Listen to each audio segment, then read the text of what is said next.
Hello and welcome to the Buy Sell Hold Spotlight presented by Sports Car Market Magazine. I'm Darren Roberge. Before we begin, please take a moment to like this video and subscribe to our channel. Also be sure to join in the conversation and share your thoughts by leaving us a comment below. Our guest today is Brad Phillips. He is Senior Vice President of Business Development at RM Sotheby. Welcome back, Brad. Thanks, Darren. Good to be here. A lot going on in your world, so let's get right to it. What's going on at RM Sotheby's? What's the news there? And let's see. We obviously have a ton of auctions upcoming. We can highlight quickly a couple of things that have just happened. We just sold the Prost F40. It was his original delivery car. Now that was a Sotheby sealed bid, which means while the estimate was somewhere around $3 million, I can't tell you what it went for because that's the whole sealed bid thing. It's a lot of privacy between the buyers and the sellers. We also just sold one of Michael Schumacher's most famous F1 cars. That had an estimate of $7.5 to $9 million. And I think it was his first world championship car. Also another sealed bid. And then one that was public, we did the Garagista collection. That was an online sale. And look, I love a good rummage sale, like a Hershey style thing or, a big auto jumble. And this had everything. It had tools, it had parts, it had Ferrari taillights, it had wheels, everything you could imagine. And I mean, it was hundreds of lots, if not 1,000 lots of stuff. And all that went great online. So that was a lot of fun that we knocked down also. And over the weekend, you wrapped up a European auction. Why don't you tell us a little bit about that? Well, yeah, Villa Urba on the grand shores of Lake Como. That's a really, really exciting one. I love that. I'm not there this year. I went last year and it's absolutely stunning environment. This is where, we've talked about all those beautiful Riva runabouts, and in the lake coming up to the back of the auction property. I mean, it's a super, super cool. People are very inspired to play around with lots of sporting things and, all the cars there make a big difference. I think the estimate, 66 million around the low end, up to about 83 million on the high end. So of course, as we're talking about this now, we'll be able to talk more about what those actual results were. But that's the basic estimate range. So you can expect that that the dollar amount will sprinkle in. And also that is in euros, by the way. So some of the stuff we'll talk about tonight is going to be euros versus dollars. We have a lot of European stuff. Yeah, and we'll have a full coverage of all these events in Sports Car Market as well. So stay tuned to future issues for that. Some really special stuff that you have up there at Lake Como is right up top, the Aurora collection. What is it? Where did it come from? How did RM get involved? It's, seeing a bunch of Ferraris like that in promo pictures in the snow is pretty startling. So give us the background on that. Yeah, it's fun. It's, what we're finding a lot at these sales is you've got one big overarching, sale like Villa Urba. And then you'll have the Aurora collection, which in this case is a subset. It's 13 cars. I think it's actually maybe 13 Ferraris. And we have a 300 SL and a Gullwing to kind of make that little set of the Mercedes lovers on the other end of it. But these are all cars. They all have a Swiss registry at this moment. So you can say they came from a wonderful Swiss collector. And I think the value of that, it's about 29 million euros just of those cars that are going to be sold.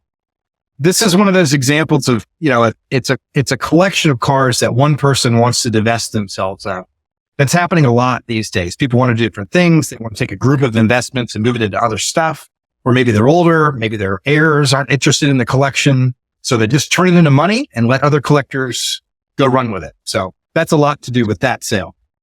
There's a lot of money in that collection, certainly, too. Things like 250 short wheelbases. There's a fabulous 275 in that collection.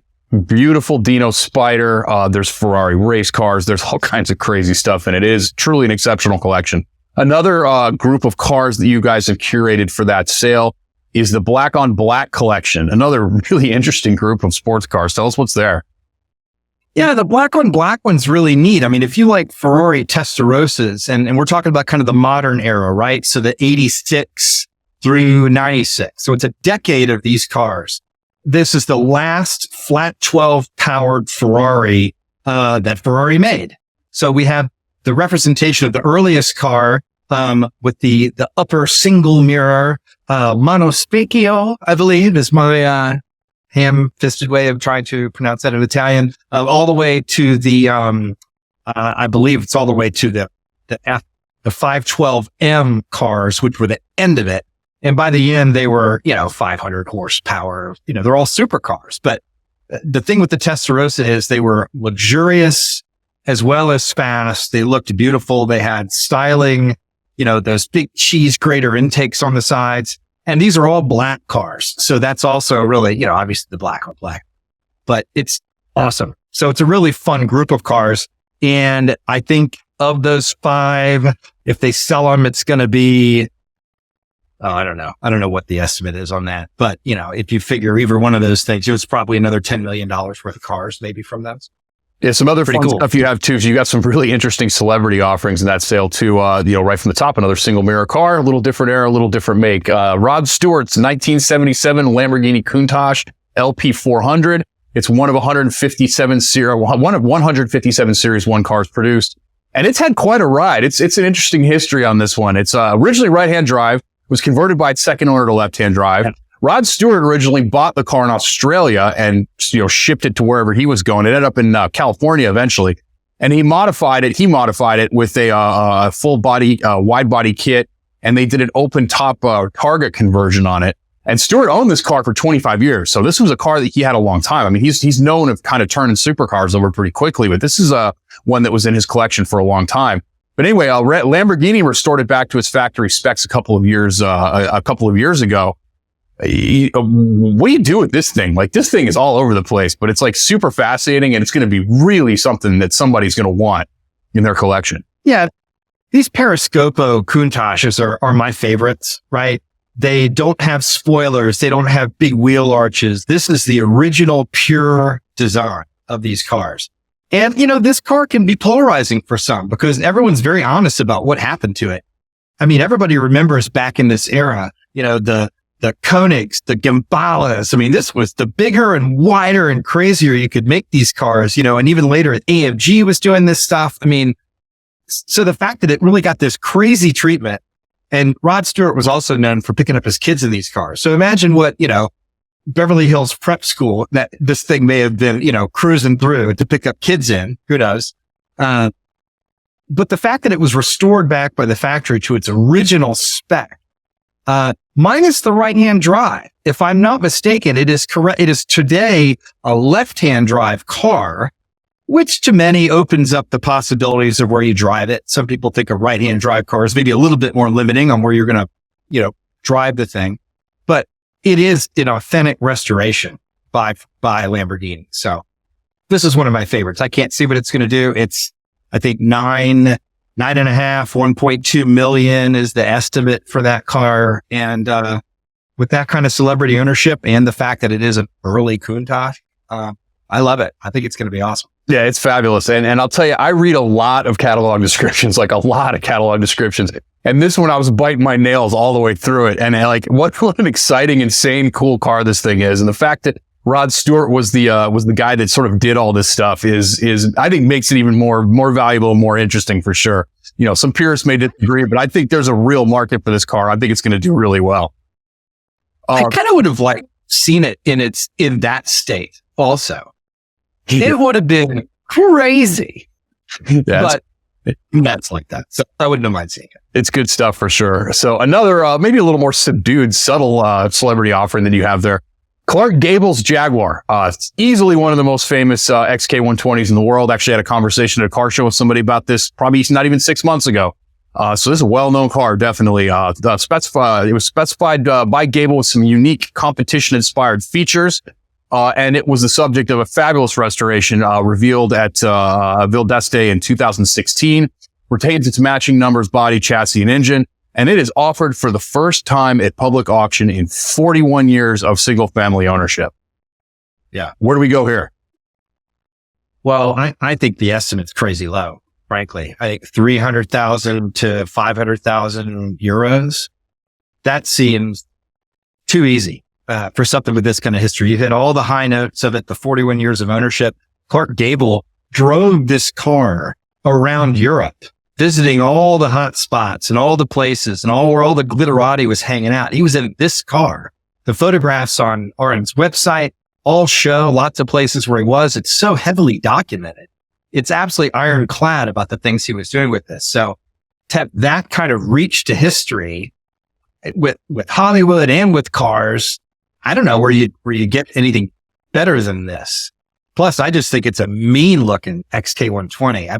I've seen a lot of these and ridden a lot of them that are kind of rally prepped, This car's got some competition touches to it. So it's going to be faster than your average XK120, which are pretty quick and capable anyway. So regardless of what your interest is, this is a cool car. Very, very cool car. Yeah, I mean, for me, I think this is about as significant as it gets for one of these, for a road car. I mean, you think about what these sell for sort of normally. I agree with you. I think this estimate is definitely low, and the 41-year ownership, combining that with everything else, it seems like this is going to be a potential world record for sure. Moving on to another European sale that you have coming up, the 24 Hours Le Mans. Celebrating 100 years, you guys have partnered with them, and you guys are offering some crazy race cars of this. So how did this partnership happen? And give us kind of the lead up to this and what it took to put this together. Well, I mean, you think of the centennial of Le Mans, right? 100 years of racing. So we had to be a part of this. And we really had this idea that let's get a really significant small collection of the very best cars that have ever raced at Le Mans before and put them together. We're going to do an auction on the track. It's going to be really cool. And it's small. Again, it's only 21 lots of cars. The value, the estimate range, I think is like 34 to 43 million, again, euros, because we're talking over there when this is happening. It's going to be absolutely amazing. So we talked about, there are a few cars I know that you highlighted, and I think you highlighted some really good ones, but it's everything from cars from the 50s to almost the modern age. So it's really fun to pick these benchmarks in history from what we talked about was Porsche 962, absolutely iconic, amazing car, $6 to $9 million in euros. It's only one of six. It was raced by everybody. Derek Bell, Al Holbert, keep going. That's a works car. Like one of those has never been for sale before. So you get these sorts of details with all the cars that are being sold. I will tell you that my favorite car, one of the favorite ones that we're really going to talk about, period, today, there's a 55 Ferrari 121 LM Spider that to me is what race cars are supposed to look like, particularly Ferrari race cars, but red, little fenders on it. Driver sits in a little pod over here with a beautiful wood rim steering wheel. It just looks like what they're supposed to be. And I just think it's the ultimate. And it's 6.5 million, euros. One of four left in the world. I think that's going to be really cool. And there were some more. So I know you highlighted some other ones. Yeah, that Ferrari is significant too. Driven at the 24 Hours Le Mans, driven at the Mille Miglia in 1955, one of four surviving, like you said. Complete nuts and bolt restoration to the 1955 Le Mans spec, carried out by Ferrari Classic K between 2018 and 2023. 5-year restoration done on that car. Obviously, Classic K certified on that, full matching numbers, drivetrain. It really, really cool, significant Ferrari 1955 121 LM Spider for anybody sort of keeping score on that. Same thing with that Porsche too. We've kind of seen a couple of these trickle out lately, but this one is really something special. One of three works cars, like you stated. The most successful program in Porsche's dominant history at Le Mans. And this car ran pretty extensively from 85 and 86, winning world championships, one of six cars built. 1986, 24 hours, pole sitter, 3-time Le Mans participant, 5th overall in 1988. Driven in period by 8 Group C Le Mans winners. Again, it's the who's who of Porsche racing history. It's one of the most raced factory 962s of all time. And it was restored by experts, and it's offered in full running condition with not only a short tail, but a long tail. And it was reunited with period drivers in the high-speed Group C at the 40th anniversary demonstrations at Goodwood and Silverstone in 2022. This thing's going to be eligible for everything ever, basically. I mean, if you want to do sort of later model retro style racing, like is there any event or any concours for that matter on Earth that this is not going to be a centerpiece at? Yeah, you're right. And think of how many events that we go to now race cars aren't the sideshow anymore. People have concours classes of race cars these days because I love when cars can still do something. And a Porsche 962 or the Jaguar XJR, you name it, there's a place now where you can go run these cars. You can be a member of somewhere like, the Monticello Motor Club. Pick any one of the many, racetrack country club places around the country. You can have a track to yourself. You can go with your buddies. Maybe everybody gets one, right? I think your group of friends, everyone should have a race car like this, right? Or you go and race at Goodwood. A lot of these are now eligible and asked to go make that run up the hill. So there's all kinds of really cool stuff to do with these things. So the fact that they're all ready to go, prepped, a lot of them have spares, you've got a lot of specialized equipment to keep these kinds of cars going. So the fact that they're ready to rock, I think that's really sweet. Well, and it kind of gives you the perspective almost of being a professional athlete. And if you think about it for a second, there's really not a lot of other places where you can have a similar experience. I mean, you can't put on Nikes and go be LeBron James for a day or put on gloves and go be Canelo Alvarez for a day. But with this thing, you can literally be, like a professional athlete for a day. I mean, it's, and there's very few other places that you can do that in any kind of hobby space anywhere. And I mean, these are legit cars. I mean, you mentioned that 1991 Jaguar XJR 12 LM, phenomenal car. 1991 24-hour Le Mans car, one of 3 silk cut literally Jaguar XJR 12s to compete and race. Driven 4th overall to 91 24-hour Le Mans. Campaigned again in 92. Also ran the Daytona 12 hours in Sebring, finishing 2nd and 4th respectively there. It's got all the period correct purple and white goodness that you would expect from a car like that. And it clocked the fastest lap and combined qualifying time for the Group C category, the 2018 24-hour Le Mans Classic. And again, eligible for everything. I mean, again, where else can you literally go be your hero for a day if you want to? One thing I love about these too, particularly the Jag that you just mentioned, a lot of people think these race cars have little tiny engines and they're really high strung because they rev to like 19,000 RPM and they've got all kinds of turbos on them. This Jag's got about a 7.5 liter V12 in it. So I dig a big engine. I kind of like old Can-Am stuff for that reason, right? Big block Chevy stuff. So that's another reason I like this Jag because it's got a monster engine in it. So I get a kick out of that. Yes, Can-Am cars are crazy for sure. So, that this thing is like that, but like a more refined, again, it's kind of that high strung thing mixed with the crazy displacement, like what you're talking about. This thing does a lot of stuff for sure. And you got some weird things in this too. Like, people obviously associate, Lancia racing history with rally cars, of course. I mean, that's really what they're known for. But they did other stuff too. And in case in point, you guys have a 1984 Lancia LC2, pole position car at the 1984 24-hour Le Mans, finished 8th overall, campaigned at 85 of the 24 hours, finishing 7th. One of 9 LC2 chassis constructed for the WSC seasons in 83 to 86. It entered 6 WSC events in 84 and further 3 in 85. I didn't even know that Lancia was even involved in stuff like this. I mean, for somebody who collects Italian cars or race cars or anything, like this is an anomaly and a unique car. I mean, how well known would you say are the WSC, Le Mans series type of efforts from Lancia? Yeah, not at all. I was surprised to see it. Now, if you're a, major groupie on this stuff, I'm sure, there's an understanding there, but in my field of vision, I wouldn't think of that one to follow. So, but it's great. Lancia and Ferrari have had such an incredible partnership over the years, right? Think of the Lancia Stratos, as you mentioned, the rally car, right? Well, here we go again. It's got a Ferrari V8 with turbos on it, screaming its way down the track. So that partnership continues to live on here, with the LC2. Super cool. And for 2.4 million euros, could be yours, right? Think of it like this too. I mean, you look at the Stratos or the Delta Integrale or any of those cars, they've exploded in value in the last couple of years. So it seems like something like this would only sort of naturally follow that progression down the line with really serious collectors of this type. So, I mean, this potentially could be a good investment car for somebody as well. Another weird little European thing that you guys are attempting, which I've never actually seen this done before in the auction world. Correct me if I'm wrong on this. You have a 2-day, 2-location sale, but it's the same sale. July 7th and July 12th, you have the Carrera sale.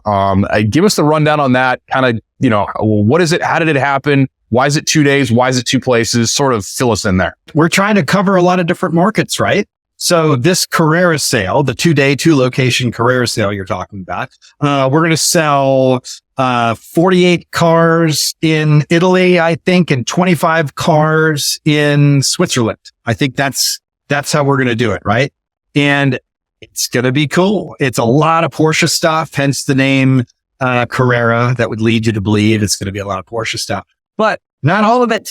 Not all of it, Darren. We've got BMWs, we've got Mercedes. There's even the odd Alfa Romeo thrown into the mix to keep people interested. So it's going to be super, super cool. And again, billions of euros worth of exciting automobiles. And the fact that it's going to let more people attend in person, as well as, of course, view and bid online and all that sort of stuff.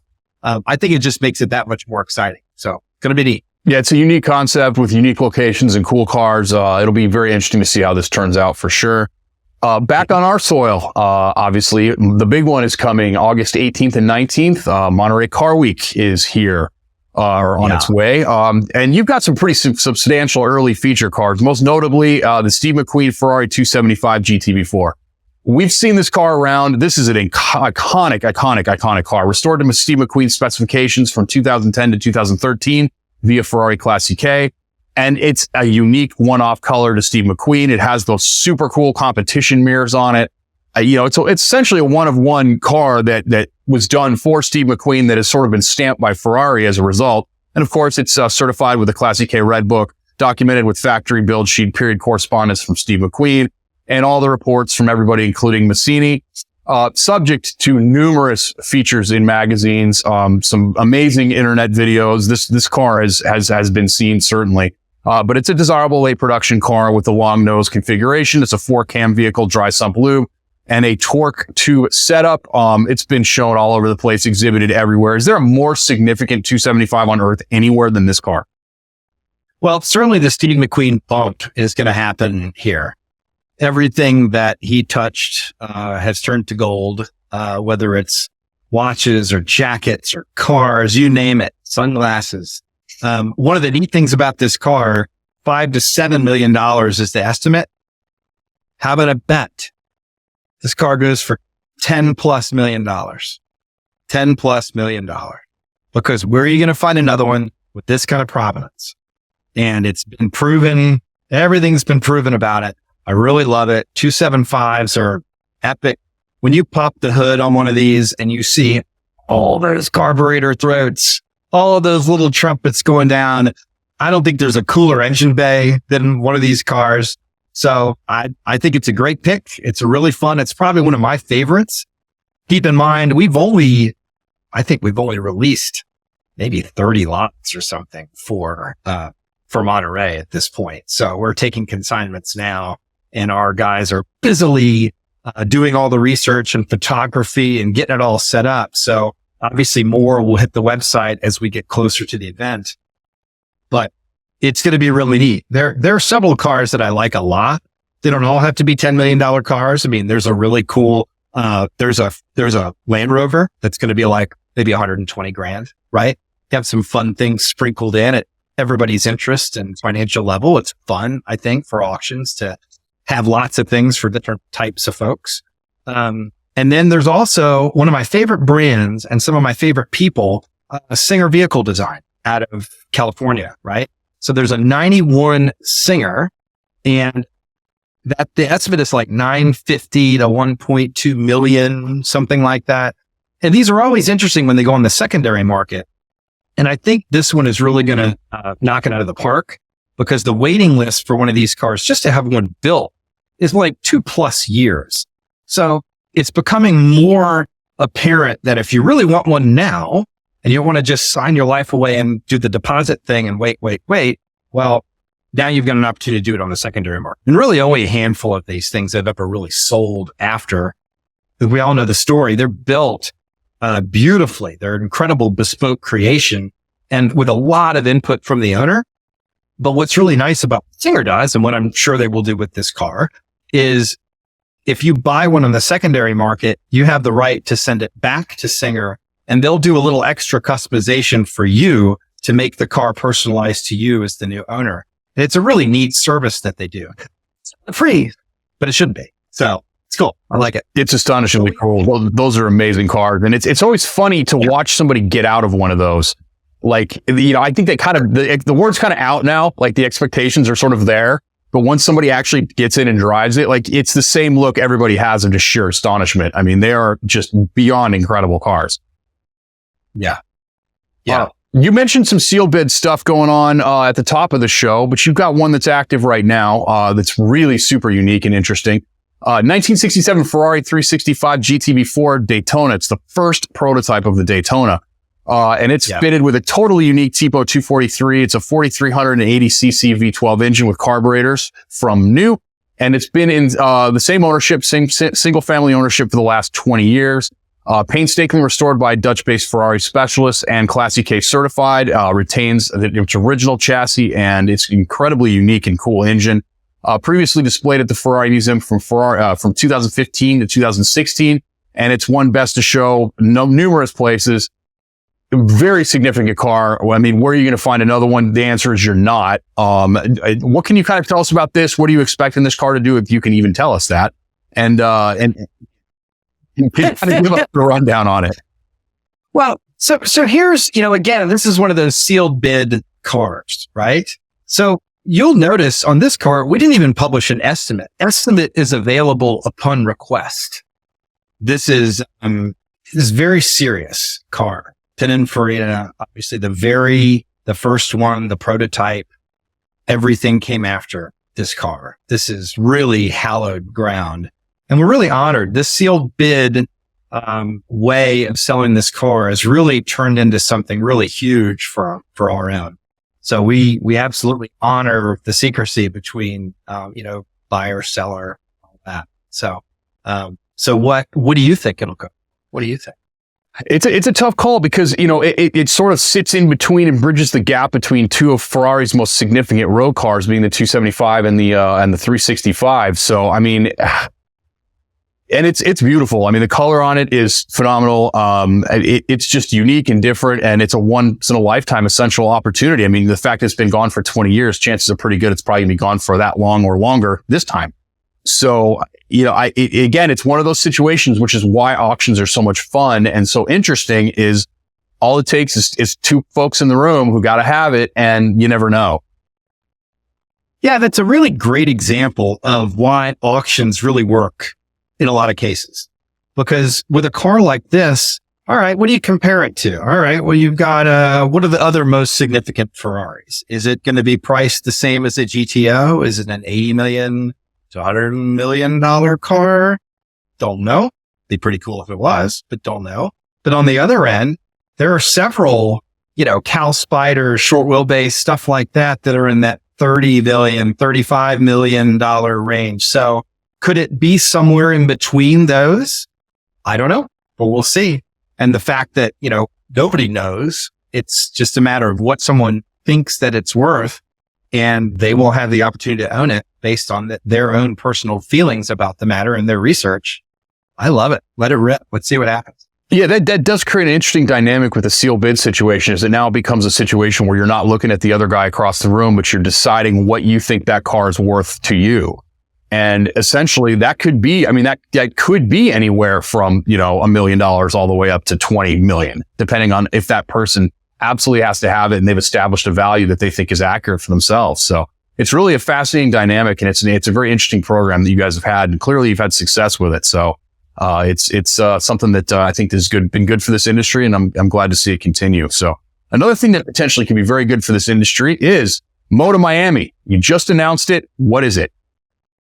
Moda Miami. So this is going to be a concours in Coral Gables, Florida, and it's going to be next March, and it's going to be a celebration of everything automotive and luxury, and it's going to be 3 days. So we're actually working through a lot of details on this right now. They really announced it just about a month ago. There's a website dedicated to it, Moda, MODA, Miami.com, where people can follow on and see more information about it. But just assume it's going to be great parties. It's going to be about 300 cars on display.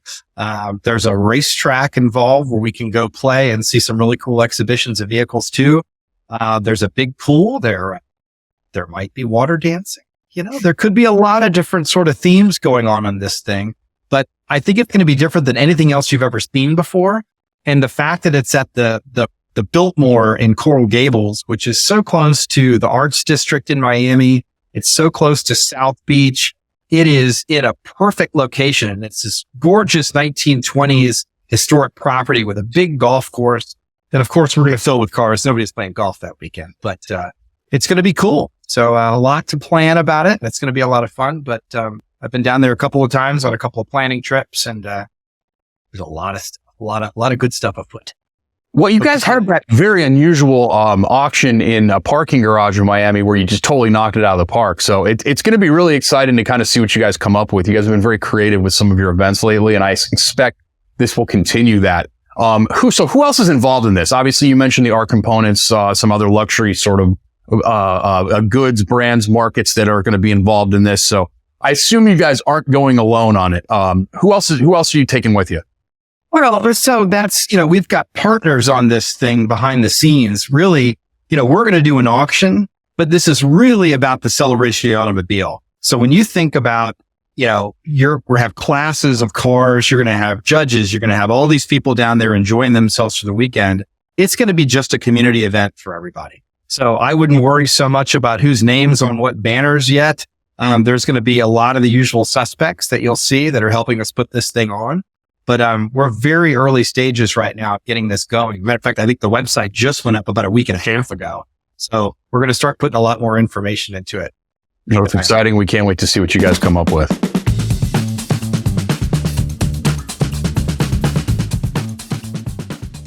Okay, Brad, you're all over the world all the time doing car stuff. Nobody knows more about this than you. So why don't you give us one car to buy, one car to sell, and one car to hold in today's marketplace?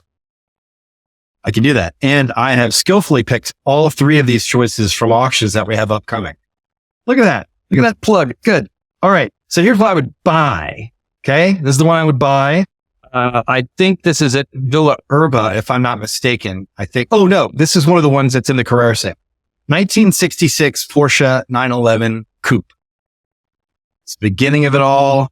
They're simple. If you've never driven early 911 with the little 165 series tires and that beautiful little wooden steering wheel, they dance. They're so light. That 2-liter engine just revs and revs and revs behind you. You think you have 300 horsepower when you got a half of that, right? They're so much fun. And the prices on the one that we have, it's like 80 to 100,000 euros. I would buy that one twice. So that early 911 market, the long hood stuff, it really sort of it went crazy for a while and settled down. So you still have a little bit of volatility in there, but I really like that car for that money. And hopefully, someone snaps it up and really has fun. Sell. So at Villa Urba, we have a 1994 Diablo VT. If I personally had a Diablo VT, I would sell it. Not because I think there's anything wrong with them, but the market is red hot on that stuff right now. The estimate, I think, is 150 to 200,000 euros. That seems light to me. Even when you talk about our Miami sale that we just had in December, we sold one similar to that. I think we sold one in Arizona. Both brought more money than that in US dollars. So they're really hot. They're really usable Lamborghini. So I would sell if you had one and you wanted to divest and do something else. The Diablo is an incredible fungible asset and it will go to somebody quickly and give you some good dollars.